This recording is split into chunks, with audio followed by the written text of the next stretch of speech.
My presentation is pesticides and human health. जल जंगल जमीन मुनाफे के दौर में लुप्त होती प्रकृति। मैं आपको एक ऐसी दुनिया की सैर कराती हूँ जिसके बारे में कुछ लोगों ने बात करी, पर आपको किसी ने उस जहर से रूबरू नहीं कराया जिससे मैं कराना चाहूँगी। I'll just speed it with my presentation. Basically मैं एक टॉक्सिकोलॉजिस्ट हूँ। मैं काम करती हूँ जहर के ऊपर, और मैं उस जहर पे काम करती हूँ जो हमारे द्वारा पर्यावरण में डाला जाता है, पर्यावरण में ऐड किया जाता है। और उस जहर में मैंने जिस जहर पे काम किया है उसका नाम है कीटनाशक या पेस्टिसाइड्स। मैं आप ही से प्रश्न पूछती हूँ सिंपली, आप सब बाजार जाते हैं और अपने घर के लिए सब्जियाँ खरीद के लाते हैं। मैं भी जाती हूँ। कैसे हम सब्जियाँ खरीदते हैं बाजार जाते हैं तो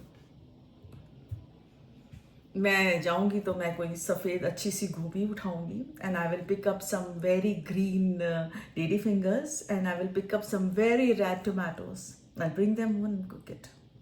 मैं आपको ज़्यादा दूर नहीं लेके जाऊंगी, मैं आपको 15 साल पीछे लेके जाना चाहती हूँ। क्या हमारी सब्जियां ऐसी दिखा करती थी? क्या हमारी गोभी इतनी सफ़ेद थी? क्या हमारे टमाटर इतने बड़े और इतने लाल थे? क्या हमारे सेब इतने खूबसूरत दिखा करते थे? I don't think so. मैंने नहीं देखे थे। सिंपल सी बात है, आप लोग किचन गार्डनिंग करते हैं, मैं दिल्ली में रहती हूँ, तो हम लोग तो बहुत ज़्यादा रही हम प्लेट्स में कुछ वेजिटेबल्स उगाते हैं। ट्रस्ट में वो इतने बदसूरत होते हैं देखने में कि उन्हें खाने का भी मन नहीं करेगा एक बार में। बस सच मानिए, न्यूट्रिशन से भरपूर होते हैं, क्योंकि आप जो पेस्टिक सब्जियां बाजार से लाते हैं, मैं जो सब्जियां बाजार से लाती हूँ, वो इतनी सुंदर इसलिए बनाई जाती हैं कि जब पेट में ब्लूमिंग होती है उस टाइम पे एक पेस्टिसाइड को स्प्रे किया जाता है जिसका नाम है कॉस्मेटिक पेस्टिसाइड्स। और वो कुछ नहीं करते हैं, वो इससे सब्जियों को सुंदर बनाते हैं जिससे आप उन्हें खरीदें, आप उन्हें लेकर आएं, और उसमें कोई न्यूट्रिशन वैल्यू ऐड नहीं करते, बल्कि वो जहर उसके अंदर जाके उनका हिस्सा बन जाता है, जो न कटने से, न उबालने से, न धोने से खत्म होता है। What is a pesticide? क्यों हम बात कर रहे हैं? पेस्टिसाइड एक जहर होता है, एक ऐसा जहर जो हम किसी भी एक जानवर को मारने के लिए यूज करते हैं। आपके घर में अगर कॉकरोचेस आ जाते हैं, you go to a market, you get a can and a sprayer of any company and just spray and say wow, it's so effective. इतनी जल्दी कॉकरोच खत्म हो गए, मर गए, and there are no cockroaches anymore. Wow, wonderful, right? But then there's a smell left in the house जिसको हम काफी देर तक सूंघते हैं। अब आप सोचिए कि उस केन के अंदर ऐसा क्या था जिससे इतना बड़ा जानवर भिड़ते ही खत्म हो गया। स्वागत है आप लोगों का उसी दुनिया में जिसको हम कीटनाशक कहते हैं। I will start. ये जो कीटनाशक होते हैं इतने जहरीले क्यों होते हैं? क्योंकि ये एक पर्टिकुलर क्लास जिसको हम पर्सिस्टेंट बायो एक्यूमुलेटिव कंपाउंड्स कहते हैं। मैं आपसे दो बातें पूछती हूँ।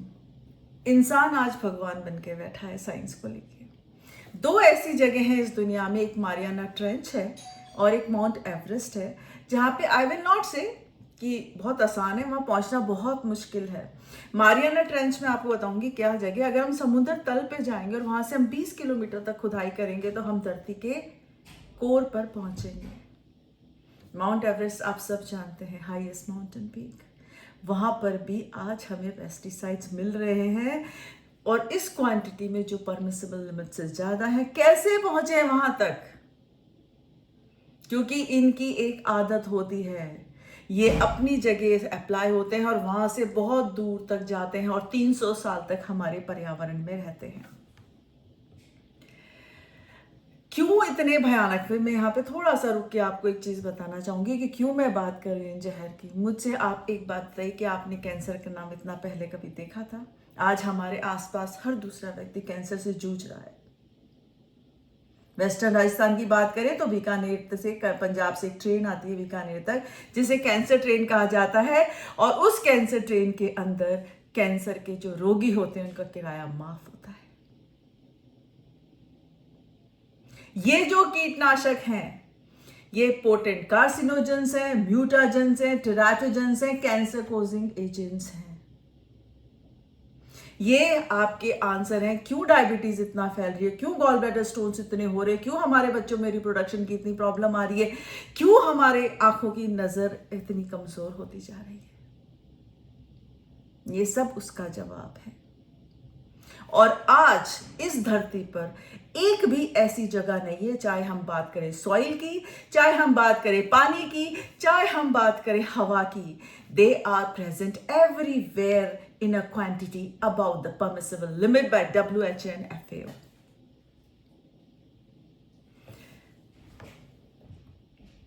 ये एक सिनेरियो है वेस्टर्न राजस्थान का। I went to Hanumangarh. तो ये जो एग्जैक्ट सिनेरियो होना चाहिए वो ये होना चाहिए जो हम फार्म में करते हैं। एक पर्टिकुलर जगह जहाँ पे पेस्ट का मैनिफेस्टेशन है वहाँ पे स्प्रे होना चाहिए, पर होता क्या है ये, this is the situation and this is the places which are readily available for every farmer. This is how the field it is being sprayed. मैं बहुत फास्ट चलूंगी। अब बात पानी की करते हैं। पानी क्या है? पानी एक क्लीनिंग एजेंट भी है। Water cycle is a life cycle, पर पानी एक क्लीनिंग एजेंट भी है। हमारे घर में अगर कुछ गंदा हो जाता है या हमें कुछ भी साफ करना है तो हम कहते हैं चलिए धो देते हैं उसे, लेट्स वॉश इट। पानी अपने साथ सब गंदगी को लेके जाता है, और जब पानी एक जगह से दूसरी जगह जाता है तो अपने साथ जहां भी पेस्टिसाइड्स अप्लाई हुए हैं वो अपने साथ लेके जाता है। ये वो चीज है जो इनको इतना खतरनाक और भयानक बनाती है, जिसको हम कहते हैं बायोमैग्निफिकेशन। अगर वो उस पानी के अंदर 0.003 ppb कोई पेस्टिसाइड है, वो ट्रॉफिक लेवल से होता होता होता जो सबसे ऊपर वाला ट्रॉफिक लेवल है जिसपे इंसान भी है, वहां पहुंचते पहुंचते 25 ppm हो जाता है। सोचिए हम क्या पी रहे हैं और क्या खा रहे हैं। She is my hero. She is Dr. Raquel Carson. She was the first lady after the Green Revolution. You know who is the hero of Green Revolution? कौन था हीरो ग्रीन रेवोल्यूशन का? एक बहुत ही मैग्निफिकेंट मार्वलस कंपाउंड जिसको हम कहते हैं DDT, dichloro डाइफेनाइल ट्राइक्लोरोईथेन। उसने हरित क्रांति को जन्म दिया। उसने हर माउथ को, धरती के हर माउथ को खाना दिया। उससे पहले हमारे पास उतना खाना नहीं था, स्पेशली भारत जैसे देश में जो एक थर्ड वर्ल्ड कंट्री है। हम दूसरे देशों से खाना लेते थे, और आज हम इस स्थिति में हैं कि हम दूसरे देशों को खाना देते हैं, पर हमने उसके साथ क्या पाया? वो खाना आज 6 महीने पहले USA, UK एंड सारी स्कैंडिनेवियन कंट्रीज एंड यूरोप ने हमारे से मसाला लेना बंद कर दिया, हमसे मैंगोज लेने बंद कर दिए। उन्होंने हमारे सारे कंसाइनमेंट रिटर्न होकर ये कहा कि आपका खाना खाने लायक नहीं है क्योंकि इसके अंदर पेस्टिसाइड कम क्वांटिटी इतनी ज्यादा है, it is not fit for eating for humans. And now they have started taking all these things from Sri Lanka, Nepal and Thailand. This lady, she said कि ये जो DDT है बहुत डेंजरस है। एक बड़ा सुंदर सा बर्ड मैं आपको दिखा रही हूँ, ये बहुत खूबसूरत जानवर है। ये है बॉल्ड ईगल। ये अमेरिका का नेशनल बर्ड है। रकेल कार्सन ने ये कहा कि जॉर्जिया में अब सिर्फ 40 पेयर बचे हैं बॉल्ड ईगल के। क्यों? क्योंकि ये जो DDT है ये इनकी बॉडी के अंदर जाकर इनके कैल्शियम फॉर्मेशन को हिंडर कर रहा है, और जब बॉल्ड ईगल इस पे बैठता है इसको वार्मथ देने के लिए, ये अंडा फूट जाता है। And these compounds are so dangerous then they can not eliminate one animal, they have capability of finishing off the all species. So America ने आनन फानन DDT को 1973 में बैन कर दिया। उन्होंने कंडोज बनाए, इन ब्रीडिंग करी, और आज अगर आप जॉर्जिया जाते हैं, मैं खुद देख के आई, you will see beautiful bald eagles flying in the air.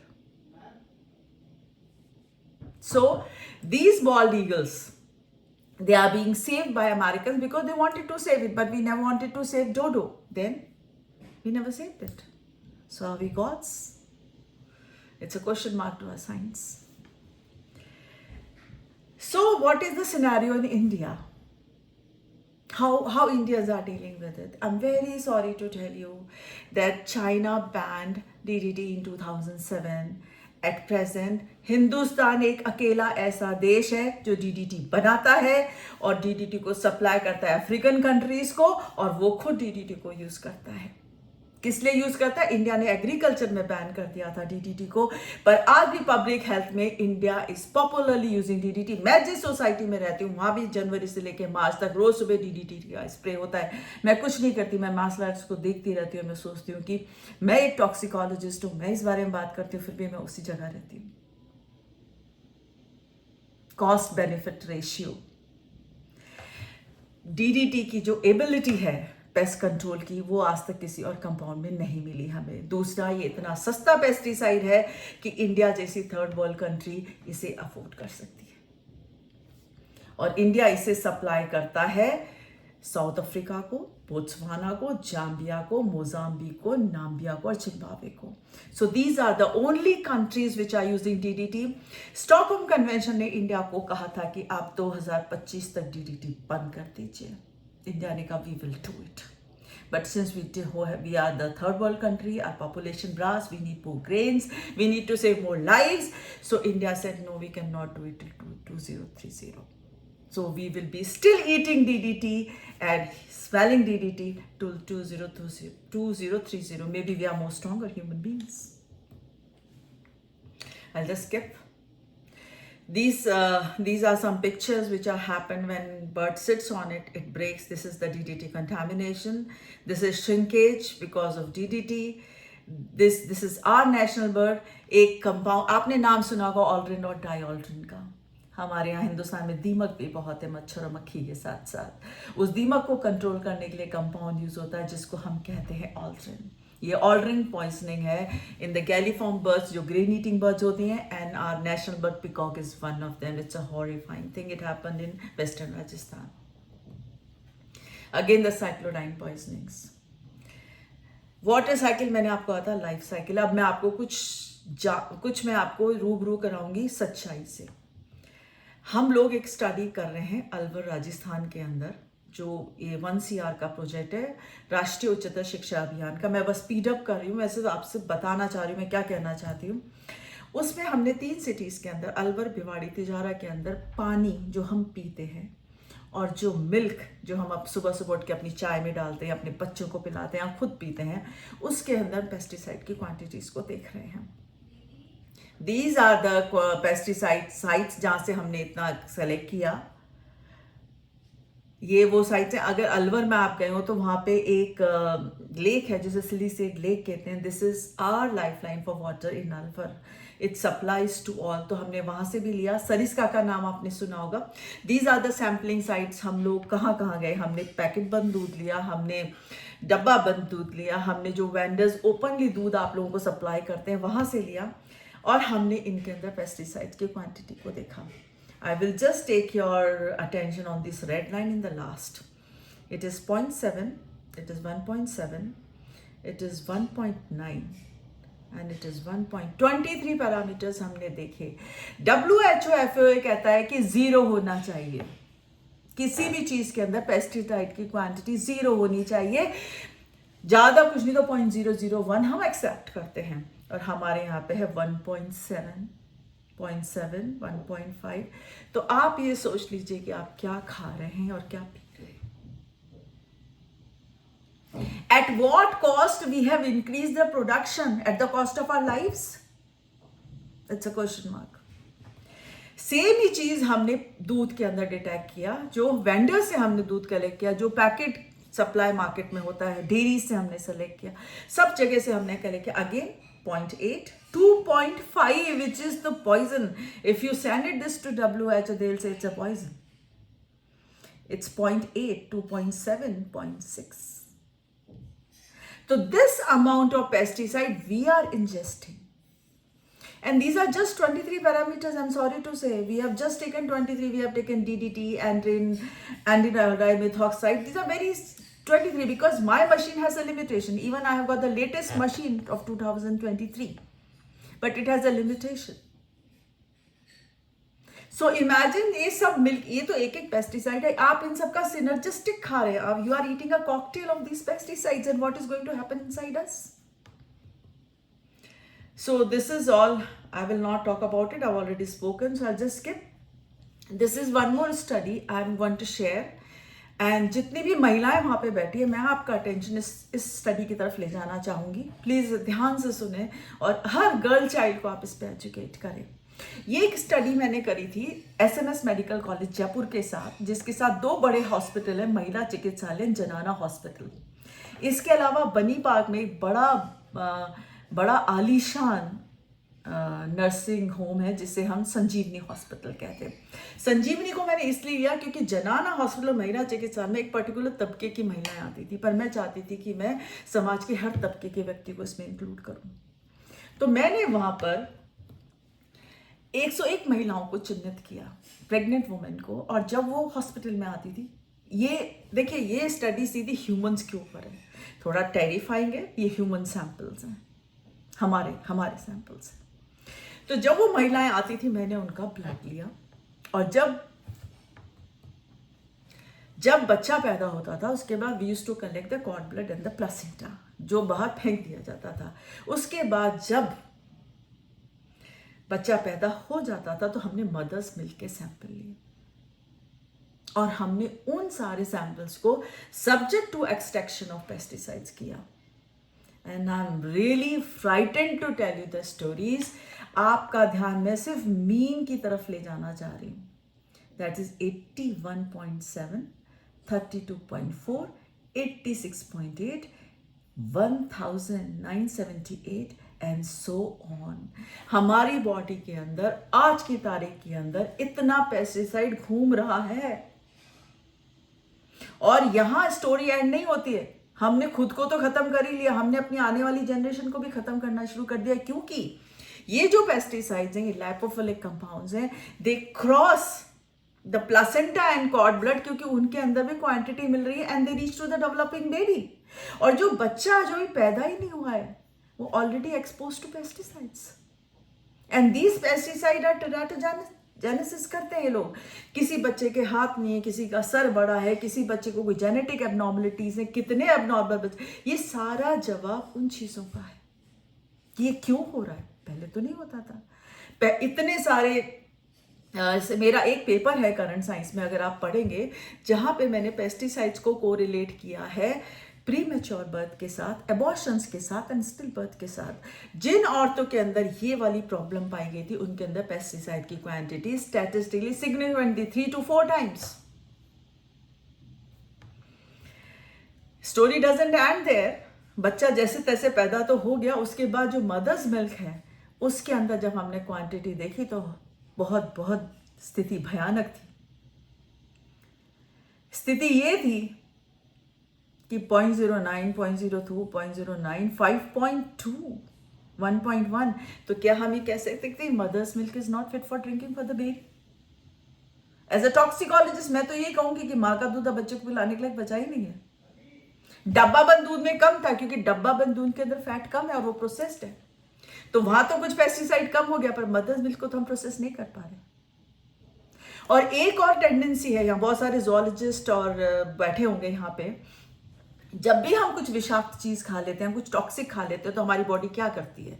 उसे बाहर फेंकती है, या तो हम वॉमिट करते हैं, डॉक्टर हमें कराता है।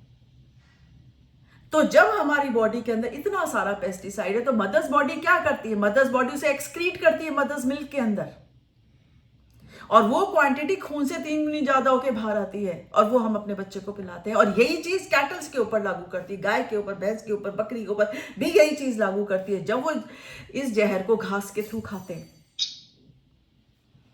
तो वो उसको एक्सक्रीट करते हैं, और हम उस दूध को पीते हैं चाय में डालकर, कॉफी में डालकर, और अपने बच्चों को पिलाते हैं। And just speed up. कुछ और रिपोर्ट जब मैंने इस काम को किया तो मैंने अहमदाबाद, बैंगलोर, बॉम्बे, कलकत्ता, दिल्ली, करनाल, लखनऊ, वहां भी ये स्टडीज हुई थी, और वहां पे भी मैंने मदर्स मिल्क के अंदर कंपेयर करने की कोशिश करी कि कितना पेस्टिसाइड है। The quantity is horrifying in every state. It is 6.5, it is 0.14, 1.03, 0.2 and so on. तो हम तो ऐसा ठान कर बैठे हैं कि हम तो जिएंगे नहीं और आने वाली जनरेशन को भी नहीं जीने देंगे। हम यहाँ ये भूल जाते हैं कि हम यहाँ परमानेंट नहीं है। ये धरती हमने अपने ग्रैंड पेरेंट्स से उधार ली है। हम यहाँ कुछ समय के लिए, और हमें इसे अच्छी स्थिति में अपने बच्चों को देकर जाना है, पर हमने तो ठान लिया है कि हम तो इसे नहीं छोड़ेंगे। दूसरी चीज, जब मैंने बात न्यू बॉर्न्स की करी या जो बच्चा पैदा ही नहीं हुआ, प्रीनेट्स की करी या न्यू नेट्स की करी, तो ये बात हमें ध्यान में रखनी चाहिए कि वो अडल्ट्स नहीं हैं, वो हमसे फिजियोलॉजिकली मॉर्फोलॉजिकली बहुत डिफरेंट है, बहुत नेव हैं, बहुत कमज़ोर हैं, उनकी इम्यूनिटी हमसे बहुत कम है और हम उनको एक सिनर्जिस्टिक डोज ऑफ पेस्टिसाइड्स दे रहे हैं. You know what? There is a latest report says that depression in the children is caused because of organochlorine pesticides. कहाँ थी आज से 10 साल पहले कोई डिप्रेशन काउंसलिंग की बात नहीं करता था. आज बच्चे काउंसलिंग की खुद बात करने आते हैं कि हमें हेल्प चाहिए.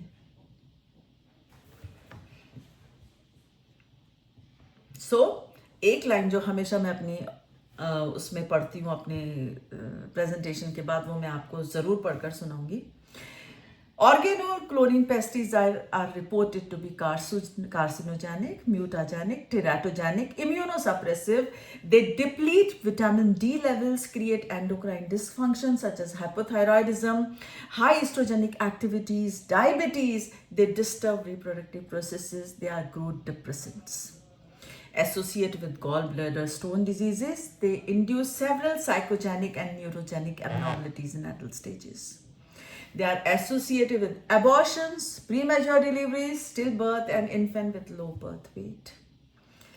They have been in use in India for nearly half a century now, even after having a clear-cut evidence suggesting that these chemicals have the ability to eliminate the entire species from the planet. The annual consumption of pesticides in India is 85,000 tons, of which organochlorine pesticides are the bulk.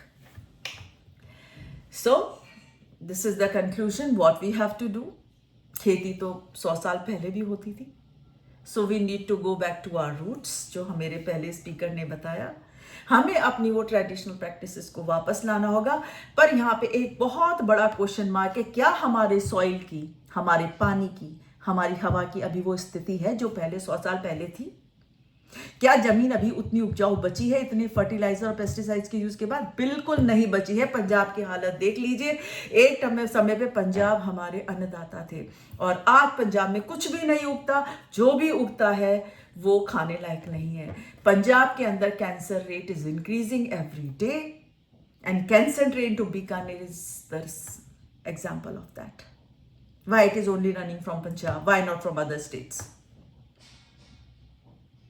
So, कुछ अब नई चीज़ें हमें सोचनी होगी. हमें कुछ ऐसे पेस्ट, और काम हो रहा है. मैं बहुत होपफुल हूँ. देखिए, मैंने अभी आपको एक सिनेरियो दिखाया. दूसरा सिनेरियो ये है कि use of genetic modified organisms है, इंटीग्रेटेड पेस्ट मैनेजमेंट है. ये एक लेवल तक ही काम कर पाएंगे. हमें कुछ ऐसी चीज़ों पे वापस लौटना पड़ेगा जिससे हम नीम पे बहुत काम हो रहा है. तो कहीं पे हमें अब इस चीज़ को रोकना पड़ेगा. हम बहुत जल्दी नेचुरल से केमिकल पे आए थे. अब हमें केमिकल से नेचुरल पे जाना पड़ेगा. पर मुझे डर है कि हम इसमें बहुत कुछ खो देंगे तब तक. So we are a lab in Rajrishi College, Alwar. We call ourselves an environmental toxicology laboratory. हमने 23 international events किए हैं. We are meeting ministers, we are meeting policy makers. हम farmers से जाके खूब मिलते हैं, हम उनसे बात करते हैं, उन्हें समझाते हैं कि आपको पेस्टिसाइड किस तरह से यूज़ करना है. हमने एक पेटेंट भी फाइल किया जिसको हम बहुत जल्दी कमर्शलाइज कर रहे हैं. We realize that कि हम खुद तो बहुत पढ़े लिखे हैं और बहुत अच्छे से डाइनिंग टेबल बैठ के हम कांटे छुरी से अपना खाना खाते हैं. पर कभी क्या आपने सोचा है कि जिन्होंने इस खाने को उगाया वो कितने पढ़े लिखे हैं, वो कितना समझते हैं? मैं एक एग्जांपल आपको देती हूँ बाड़मेर का. मैं बाड़मेर में गई थी और वहाँ पे एक विलेज में I met a lady, old lady. जैसे गांव में कोई बड़े बूढ़े होते हैं उनसे मैंने कहा आप क्या करते हो अम्मा? तो उन्होंने कहा हम लोग जीरा उगाते हैं. तो मैंने कहा चलो आपके खेत में चलते हैं. खेत के उन्होंने 2 भाग कर रहे थे, 3/4 एंड 1/4. तो मैंने उनसे पूछा कि आप, और बीच में एक नाला डाल रखा था. तो मैंने कहा आपने खेत के 2 भाग क्यों करे हैं? तो उन्होंने कहा भाई एक घर के लिए एक बाहर के लिए. मैंने कहा क्या फ़र्क है? कहते घर वाले में हम दवाई नहीं डालते. मैंने कहा अच्छा क्या होता है दवाई नहीं डालने से? बोले दवाई डालने से ना जो खाना होता है उसको खाने से शरीर खराब होता है. तो मैंने कहा अम्मा ये तो आप बहुत गलत काम कर रहे हो. आप जो चीज़ उगाते हो और उसमें दवाई डालते हो उसे हम खाते हैं तो बहुत गलत है. आपको बाजार में नहीं बेचना चाहिए उसको. तो उन्होंने ये कहा कि अगर हम दवाई नहीं डालेंगे तो 40 किलो होता है और दवाई डालेंगे तो 40 क्विंटल होता है. तो who will fill up that gap of 40 quintals and 40 kgs? cost benefit ratio. Economy has taken over ecology. और मैं तो आपको एक प्रश्न के साथ छोड़ के जाऊंगी. आपको अगर पैसे की वैल्यू जानिए, सांस रोकिए और गिनिए कितने नोट गिन पाते हैं, कितने हजार गिन लेंगे आप, तो आपको पता चलेगा स्वच्छ हवा की वैल्यू क्या होती है. कोविड में सब था, दूध था, दही था, खाना था, साबुन था, पहनने के लिए अच्छे कपड़े थे. क्या नहीं था? Oxygen. So we are at the iceberg. बहुत जल्दी हमें डिसीजन लेना पड़ेगा. नहीं ले पाए तो बस the end is near. So these are the international seminars we're doing. और हम I'm just finishing if it is for me. तो these are certain international seminars we are doing and हम लोग अभी 23 इवेंट्स कर चुके हैं और इसमें हम फार्मर्स को बिल्कुल बुलाते हैं, उनसे जुड़ते हैं, उन्हें समझाते हैं. एक पेटेंट जिसकी मैं बात कर रही थी, हमने एक पेटेंट वैसे 7 किए गवर्नमेंट के साथ. हमने एक पेटेंट फाइल किया जिसको हम जल्दी कमर्शलाइज करने वाले हैं. हमने एक मशीन बनाई है जिसमें पेस्टिसाइड और वाटर को डाले फॉर्मुलेशन बन के आ जाएगा. क्योंकि मैं एक बार, ये मेरे दिमाग में क्यों आया, मैं तिजारा गई थी और वहाँ पे दीमक का बहुत प्रकोप है. तो एक परात के अंदर उन्होंने बाजरा बोना था, तो उसने पूरी इतनी बड़ी ऑलरेडी की बॉटल डाल दिया. मैंने कहा बाबा ये गलत है, आपको तो सिर्फ 2 ड्रॉप डालनी थी और वो भी पानी में मिला के. तो उन्होंने कहा मैडम बहुत अच्छा है, इसके बाद ना जानवर, उसको चिड़िया भी नहीं खाएगी, तो हमें ऊपर से उसको ढकना नहीं पड़ेगा. तो सोचिए जिस ग्रेन में इतना पेस्टिसाइड है कि जानवर को पता है कि मुझे इसे नहीं खाना चाहिए, उससे उड़ा हुआ बाजरा हम खाते हैं, उससे उगा हुआ धान हम खाते हैं, उससे उगा हुआ गेहूं हम खाते हैं. तो हमें बहुत जरूरी है उन फार्मर्स को एजुकेट करना. हम बहुत अच्छे से डाइनिंग टेबल, अपने टेबल बढ़िया बढ़िया खाना खा सकते हैं, पर हमें ये पता होना चाहिए इसके अंदर है क्या, किसने इसको उगाया, किस तरह से उगाया. So these are the events, these are certain events I was talking about. This is how we interact with everyone, the scientists, the students, the people, everyone around us. These are the patents I was talking about. These are 30 books which written by me from my lab, which are all on environmental protection. These are our latest publications, and this is the team of people. This is my lab where we work day and night, and we are covering all Rajasthan, and we are estimating pesticide residue levels in every possible place of water, milk, human samples, even in vegetables, and even in grains.